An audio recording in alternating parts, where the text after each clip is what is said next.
Terima kasih Tuhan Yesus untuk pagi hari ini.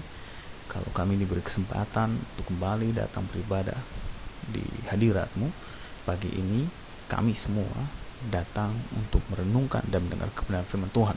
Dan bila kebenaran firman Tuhan-Mu pada pagi hari ini selalu menuntun kami, memimpin kami untuk melakukan sesuai dengan kehendak-Mu di dalam kehidupan kami. Terima kasih Tuhan Yesus Kristus. Kami sudah berdoa dan percaya pada kebenaran firman-Mu. Mari semua yang percaya sama-sama katakan bersama-sama dengan saya, amin. Selamat pagi Bapak dan saudara-saudara yang terkasih di dalam Yesus Kristus. Senang sekali pagi ini saya bisa berjumpa kembali dan bisa membawakan kebenaran firman Tuhan bagi kita semua pada pagi hari ini. Nah, mari buka bersama saya di dalam kitab Ester pasal yang ke-7 ayat yang pertama sampai yang ke-10. Ester pasal yang ke-7 ayat yang pertama sampai yang ke-10. Kalau sudah, kita akan baca bersama-sama. 1, 2, 3. Datanglah raja dengan Haman untuk dijamu oleh Ester sang ratu. Pada hari yang kedua itu, sementara minum anggur, bertanyalah pula raja kepada Ester, apakah permintaanmu, hai Ratu Ester? Niscaya akan dikabulkan. Dan apakah keinginanmu? Sampai setengah kerajaan sekalipun akan dipenuhi. Maka jawab Ester sang ratu, ya raja, jikalau hamba-mu mendapat kasih raja, dan jikalau baik pada pemandangan raja, karuniakanlah kiranya kepada hamba nyawa hamba atas permintaan hamba, dan bangsa hamba atas keinginan hamba. Karena kami hamba serta bangsa hamba telah terjual untuk dipunahkan, dibunuh dan dibinasakan. Jikalau seandainya kami hanya dijual sebagai budak laki-laki dan perempuan, niscaya hamba akan berdiam diri. Tapi malapetaka ini tiada taranya di antara bencana yang menimpa raja. Maka bertanyalah Raja Ahasiweros kepada Ester sang ratu, siapakah orang itu dan di manakah dia yang hatinya mengandung niat akan berbuat demikian? Jawab Ester, penganiaya dan musuh itu ialah Haman, orang jahat ini. Maka Haman pun sangatlah ketakutan di hadapan raja dan ratu. Bangkitlah raja dengan panas hatinya daripada minum anggur dan keluar ke taman istana. Tetapi Haman masih tinggal untuk mohon nyawanya kepada Ester sang ratu, karena ia melihat bahwa telah putus niat raja untuk mendatangkan celaka kepadanya. Ketika raja kembali dari taman istana ke dalam ruangan minum anggur, maka Haman berlutut pada katil tempat Ester berbaring. Maka titah raja, masih juga kah ia hendak menggagahi sang ratu di dalam istanaku sendiri? Tatkala titah raja itu keluar dari mulutnya, maka diselubungi oranglah muka Haman. Sembah Harbona, salah seorang sida-sida yang di hadapan raja. Lagi pula tiang dibuat Haman untuk Mordekai, orang yang menyelamatkan raja, dengan pemberitahuannya itu telah berdiri di dekat rumah Haman, 50 hasta tingginya. Lalu titah raja sulahkan dia pada tiang itu. Kemudian Haman disulahkan pada tiang didirikannya untuk Mordekai. Maka surutlah panas hati raja. Pagi ini saya beri tema untuk kebenaran firman Tuhan untuk kita semua di dalam Ester pasal 7 ayat yang pertama sampai ke 10. Kedaulatan Allah yang mengejutkan. Catat baik-baik. Kedaulatan Allah yang mengejutkan. Di dalam Alkitab, kitab yang terdapat persis sebelum kitab Ayub adalah kitab Ester. Kitab tersebut merupakan satu-satunya kitab dalam Alkitab di mana Allah tidak disebutkan begitu juga dengan doa. Lebih jauh lagi, tidak ada bagian dari Ester yang dikutip dalam Perjanjian Lama. Ketika saya coba untuk merenungkannya dan bertanya pada diri sendiri, kenapa kitab ini begitu berbeda? Dalam perenungan saya mulai mencari, saya mulai merenungkan, kenapa kitab ini berbeda dengan kitab yang lain? Karena tidak ada penulisan nama Allah di sana dan tidak ada penulisan doa di situ. Dan ketika saya terus merenungkan dan memahami apa yang dimaksud oleh kitab Ester, barulah saya mengerti. Oh, ya. Karena kitab ini ditulis bukan dari perspektif manusia melihat kuasa Tuhan, tapi dari perspektif Allah, hadirat Allah yang sulit dimengerti oleh pikiran manusia. Saudara yang terkasih di dalam Yesus Kristus, yang menjadi pertanyaan adalah bagaimana caranya kita menjadi peka terhadap kedaulatan Allah dalam kehidupan kita setiap hari. Allah berdaulat dalam segala sesuatu. Dia dapat melakukan sesuatu yang tidak pernah kita mengerti, sesuatu yang tidak mampu kita pahami. Dan ketika itu terjadi dalam kehidupan saya dan saudara terkejut. Nah, persoalannya bagaimana caranya saya dan saudara bisa peka terhadap kedaulatan Allah dalam kehidupan saya dan saudara setiap hari. Pasal 7 ayat yang pertama sampai yang keempat, kalau kita perhatikan baik-baik, pada ayat pertama datang raja dengan Haman untuk dijamu oleh Ester sang ratu. Pada hari kedua, sementara minum anggur, bertanya pula raja kepada Ester, apakah permintaanmu? Maka pada ayat yang ketiga, maka jawab Ester sang ratu, ya raja, jikalau hamba mendapat kasih raja. Di ayat yang keempat, karena kami hamba serta bangsa hamba telah terjual.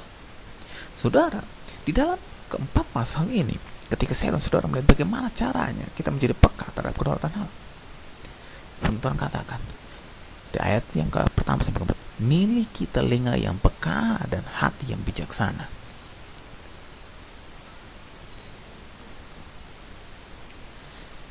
Milikilah telinga yang peka dan hati yang bijaksana. Seringkali kita orang Kristen yang katanya baca firman Tuhan, merenungkan kepada firman Tuhan, telinganya kurang peka. Suatu yang positif kurang peka, tapi suatu yang negatif, wah, peka sekali. Suatu yang berbau gosip, suatu yang berbau jahat, suatu yang berbau negatif, telinganya peka, hatinya peka. Tapi untuk suatu yang berbau rohani, terkadang kita kurang peka dan kurang bijaksana. Itu di ayat pertama sampai ayat keempat ini, firman Tuhan katakan miliki telinga yang peka dan hati yang bijaksana. Saudara, kalau kita kembali di ayat yang pertama dan keempat, ketika kita melihat konteks kebenaran firman Tuhan ini, perjamuan ini adalah yang kedua kalinya, dan inilah adalah peristiwa momen bagi Ester yang memecahkan kebisuan. Sekali lagi, hanya ada mereka bertiga, raja, ratu, dan perdana menteri. Dan untuk kedua kalinya juga raja menanyakan hal yang sama kepada Ester. Ketika Ester pertama kali mendekatinya dan raja mengulurkan tongkat emasnya, dan kemudian pada perjamuan pertama, tetapi Ester tidak menjawabnya karena waktunya tidak tepat. Ya, orang yang punya hati bijaksana dan telinga yang peka, meskipun ada kesempatan itu, ketika datang kesempatan itu, dia melihatnya, dia mendengarnya, dia mengikuti tuntunannya dengan hati yang bijaksana dan telinga yang peka, tidak memanfaatkan setiap situasi yang ada. Ini contoh yang tepat buat kita hari ini. Ester memiliki telinga yang peka, sebuah hati yang bijaksana. Ia mencium belum tepat waktunya, maka ia tidak memaksa. Sebab banyak kita yang suka memaksa setiap keadaan dan mengatakan, oh ini waktunya, habis sebenarnya belum waktunya. Tapi kita mencoba menorong segala sesuatu itu dan mencocok-cocokkan dengan setiap keadaan yang kita alami. Oh, ini waktunya Tuhan. Nah, ketika itu tidak terjadi, wah, Tuhan yang tidak ada. Tapi ternyata sebenarnya karena telinga dan hati kita yang kurang peka dan kurang bijaksana, nah, kita cenderung untuk memaksa keadaan. Nah, oleh sebab itu kita belajar hari ini, ketika kita melihat apa yang dilakukan Ester, ia tidak memaksa karena ia punya telinga yang peka dan hati yang bijaksana. Ia tahu kapan harus bertindak dan ia tahu kapan harus menunggu. Walaupun Ester terjebak di dalam kebisuan yang diliputi kabut itu, atau ruang kecil dengan pandangan yang terbatas itu, ia belum menceritakan seluruh hal yang ada di dalam hatinya. Waktunya tidak tepat dan ia merasakannya. Sampai saat itu pun ia bahkan belum memberitahu raja bahwa ia adalah seorang Yahudi. Tetapi sekarang saat yang tepat telah tiba memecahkan kebisuan. Saudara buka di dalam Pengkhotbah pasal 3 ayat 17. Pengkhotbah pasal 3 ayat 17. Kita lompat sedikit dari ayat ini. Pengkhotbah 3 ayat 17. Di sini kita akan tahu bahwa memecah kebisuan tersebut. Pengkhotbah 3 ayat 1 dan 7. Pengkhotbah 3 ayat 1 dan 7. Pengkhotbah 3 saya banyak baca buku saudara ayat 1-nya. Untuk segala sesuatu ada masanya, untuk apapun di bawah langit ada waktunya. Nah, sedangkan ayat yang ke-7, ada waktu untuk merobek, ada waktu untuk menjahit, ada waktu untuk berdiam diri, ada waktu untuk berbicara. Seperti yang dituliskan oleh Salomo, saudara. Dahulu berdiam diri dapat diterima, tetapi sekarang tidak lagi. Dan saat ini kita sedang membicarakan kekuatan seorang wanita yang memiliki telinga yang peka dan hati yang bijaksana. Jadi saudara, hati-hati dengan wanita, dengan seorang istri yang telinganya peka terhadap Tuhan dan hati yang bijaksana, yang dipenuhi dengan kuasa Tuhan. Kenapa? Kalau saudara sering bohong, menipu, saudara akan terima akibatnya. Saya tidak mengancam saudara, tapi banyak survei sudah membuktikan. Nah, kita kembali lagi. Saya sering tidak nyaman, saudara, berada di sekitar orang-orang tertentu dengan cara mereka berbicara mengenai mereka mendengar Allah atau melihatnya sedang bekerja. Seringkali mereka adalah orang-orang yang menakutkan dan hampir menyeramkan.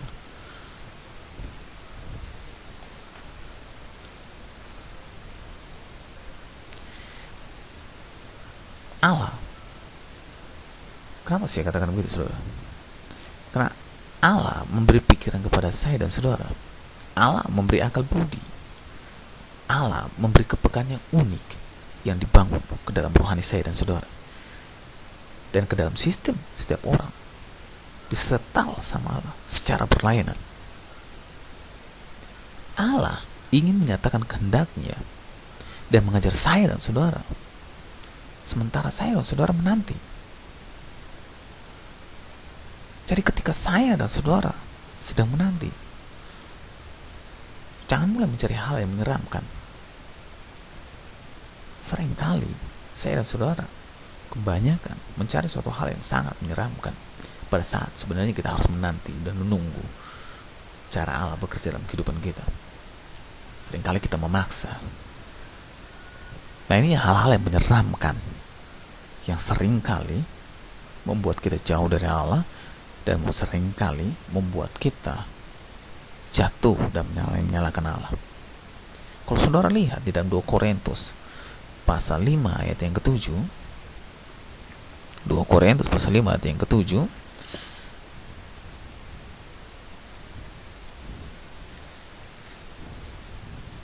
Korintus 5 ayat yang ke-7, firman Tuhan berkata, sehingga kamu sebaliknya harus mengampuni dan menghibur dia, supaya jangan binasa oleh kesedihan yang terlampau berat.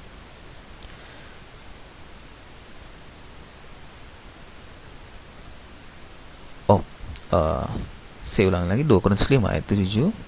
2 Korintus 5 ya, tadi mungkin ada ayat yang salah, saya baca 2 Korintus 2, tapi 2 Korintus 5 ayat 7. Sebenarnya firman Tuhan berkata seperti ini, sebab hidup kami ini adalah hidup karena percaya, bukan karena melihat. Hidup kami adalah hidup karena percaya, bukan karena melihat. Jadi sebenarnya seperti ini, saudara. Kalau ini masih punya kaitan di dalam kebenaran firman Tuhan yang kita bahas di Ester pasal yang ke-7 ayat yang pertama sampai yang ke-4, bahwa hidup kami dan hidup karena percaya, bukan karena melihat, kata Korintus. Jadi gunakanlah firman-Nya, berlutut dan nantikanlah. Jangan coba-coba membawa bintang, orang pintar atau dukun, karena jawabannya tidak berada di telapak tangan Anda atau pada kolom astronomi tertentu atau pada cahaya kristal atau pada paranormal. Anda tidak coba bekerja di sini, Anda harus pindah di sini. Sio ini, sio itu, tidak pada situ, saudara. perlu saya dan saudara lakukan adalah nantikanlah dan dengar dengan telinga yang peka dan hati yang bijaksana. Jangan terburu-buru mengambil keputusan-keputusan besar. Jangan terlalu banyak bicara. Karena orang-orang percaya yang telah dewasa tidak hanya menghormati kebisuan Allah, tapi mereka juga meneladaninya. Ini yang dimaksud di dalam Ester pasal 7 ayat yang pertama sampai keempat. Bagaimana caranya kita menjadi peka terhadap kedaulatan Allah? Miliki telinga yang peka dan hati yang bijaksana. Apakah cukup sampai situ? Tidak, saudara. Bagaimana caranya kedaulatan Allah yang mewujudkan itu? Kita bisa peka terhadap kedaulatan Allah. Ayat 5 dan 6 di dalam Ester pasal yang ke-7, dalam Ester pasal yang ke-7 ayat 5 dan 6 berkata seperti ini. Maka bertanyalah Raja Ahasiweros kepada Ester sang ratu, siapakah orang itu? Di manakah dia yang hatinya mengandung niat akan berbuat demikian? Lalu jawab Ester, penganiaya dan musuh itu ialah Haman, orang jahat ini. Maka Haman pun sangatlah ketakutan di hadapan raja dan ratu.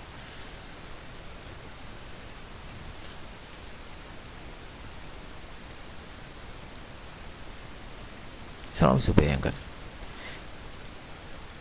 ketika saya dan saudara membaca ayat firman Tuhan ini, ada sesuatu yang kita lihat baik di ayat yang kelima dan enam ini. Korelasi dari ayat 5 dan 6 ini saya bisa baca di ayat pasal 4 ayat 15 sampai dengan 17. Pada saat itu Ester menyampaikan jawaban kepada Mordekai, pergi kumpulkan semua orang Yahudi yang terdapat di Susan dan berpuasa untuk aku. Janganlah makan dan janganlah minum 3 hari lamanya, baik waktu malam maupun waktu siang. Ia serta dayang-dayang pun akan berpuasa demikian, dan kemudian aku akan masuk menghadap raja. Sungguh pun berlawan dengan undang-undang. Kalau terpaksa aku mati, biarlah aku mati. Maka pergilah Mordekai dan diperbuatlah tepat seperti yang dipesankan Ester kepadanya. Ayat ini punya korelasi tindakan di 7 pasal 7 ayat 5 sampai 6. Meskipun tidak tertulis di situ bahwa berdoa, tetapi kegiatan yang dilakukan, yang diperintahkan oleh Ester kepada Mordekai dalam pasal 4 ayat 15 sampai 17 itu sudah sangat tersirat, sangat jelas bahwa Ester menginginkan bahwa pergilah ke sana meskipun nyawa kita sangat terancam, dan ketika saya masuk pun nanti berkaitan sangat bertentangan dengan undang-undang. Berdoalah, berpuasalah. Kalau memang pun dia harus mati, dia bermati dengan penuh kebanggaan. Saudara yang terkasih dalam Yesus Kristus, kita hidup di dalam sebuah dunia yang didiami oleh orang-orang sibuk. Mereka juga hidup di dalam kabut. Siapakah yang mengetahui berapa banyak undang-undang yang ditandatangani oleh Ahasiweros pada masa itu? Raja mempunyai keputusan yang tidak terhitung jumlahnya untuk diputuskan. Jadi mungkin raja menandatanganinya tanpa memberikan perhatian yang besar untuk hal ini, dan percaya bahwa Haman, seorang pria yang ia percaya, tahu apa yang sedang ia perbuat. Tetapi perhatikanlah saudara, segala sesuatu indah pada waktunya. Dan saya paling suka kata pengkhotbah, segala sesuatu ada waktunya, segala sesuatu ada masanya. Nah, ini tepat seperti yang dituliskan dalam kitab Ester ini, bahwa segala sesuatu indah pada waktunya. Dengannya menyadari bahwa saatnya telah tiba, Ester tidak berkata-kata dan juga tidak ragu. Ester dengan pakaian kekuatan dan kemuliaan dalam ayat ini menjawab dengan keberanian yang sama yang telah ia perlihatkan sejak keputusannya untuk mempertaruhkan segalanya, yang didukung dengan doa dan puasa Mordekai dan orang-orang Israel, sehingga perkataan Ester kepada raja telah menjadi sebuah pembuka mata bagi raja, karena raja belum mengetahui kebangsaan Ester. Raja sangat marah pada Haman dan menyatakannya, memerintahkan untuk menyulahkannya di di tiang yang sudah dibuatnya sendiri. Nah, ini saudara yang terkasih, yang saya sebutkan bahwa kedaulatan Allah yang mengejutkan jika saya dan saudara berdoa. Inilah yang saya katakan, ketika saya dan saudara berdoa, mengambil waktu untuk berdoa di dalam situasi, keadaan, kondisi, pergumulan yang saya dan saudara tidak mengerti, yang saya dan saudara tidak paham, yang saya dan saudara tidak mampu untuk lewati dan jalani, dan selalu dalam keadaan seperti itu, dan sama seperti gelap dan tidak ada jalan keluar untuk setiap pergumulan. Hari ini kena masalah, besok masih ada, dan masih ada juga, dan tidak selesai. Nah, ini yang saya katakan bahwa doa, kedaulatan Allah yang mewujudkan melalui doa. Allah mampu bergerak di dalam hati seorang raja. Allah mampu menurunkan tirai besi yang pernah tidak bisa ditembus. Allah mampu mengubah pikiran pasangan hidup Anda yang keras kepala. Allah mampu menyembuhkan setiap vonis dokter yang tidak bisa disembuhkan. Allah mampu hidup anak Anda yang berantakan, yang berontak, yang hilang entah tidak kemana. Allah mampu bergerak di setiap pengharapan untuk pasangan hidupmu yang sudah lama kau doakan, tidak pernah kunjung engkau dapati. Allah mampu bergerak di dalam masalah-masalah yang ada di dalam perusahaan Anda, karena Allah tidak dibatasi oleh ruang maupun waktu, oleh yang kelihatan maupun yang tidak kelihatan. Perhatikanlah saudara yang terkasih dalam Yesus Kristus, dan ingat baik-baik, pekerjaan Allah tidak berhubungan dengan jam kita, tapi berhubungan dengan krisis kita. Catat ini baik-baik, saya ulangi. Ibadah pertama hari ini berbeda dengan ibadah yang lain. Firman yang kita dengar hari ini diingat baik-baik dan dilakukan. Catat ini baik-baik. Pekerjaan Allah tidak berhubungan dengan jam saya dan saudara, tapi berhubungan dengan krisis saya dan saudara. Karena itulah Allah tidak peduli apakah hari ini merupakan hari terakhir bagi saya dan saudara menepati janji yang harus kita bayar. Karena pengaturan waktu Allah tidak berhubung dengan waktu dari jam yang ada di planet bumi. Jadi ketika kita menanti, lihatlah melampaui masa kini. Jadi saudara yang terkasih dalam Yesus Kristus, cara yang terbaik adalah dengan berdoa. Jadikan kehidupan ya dan saudara sebagai sebuah kehidupan doa. Beritahu Tuhan Yesus jika perlu dengan sedih mengenai kengerian dalam menanti. Tunjukkan kepanikan saya dan saudara. Berilah Tuhan Yesus, beritahu Tuhan Yesus bahwa saya dan saudara sedang terjebak. Mintalah kepada Tuhan Yesus untuk menolong saya dan saudara, karena Ia bisa menanganinya, untuk menolong saya dan saudara melihat melampaui rasa sakit pada masa ini, pada saat saya dan saudara mengalaminya. Jadi saudara yang terkasih dalam Kristus, doa menopang saya dan saudara ketika kita tidak cukup bisa memahami makna dari sesuatu yang sedang saya dan saudara kumpulkan. Seperti ketika kita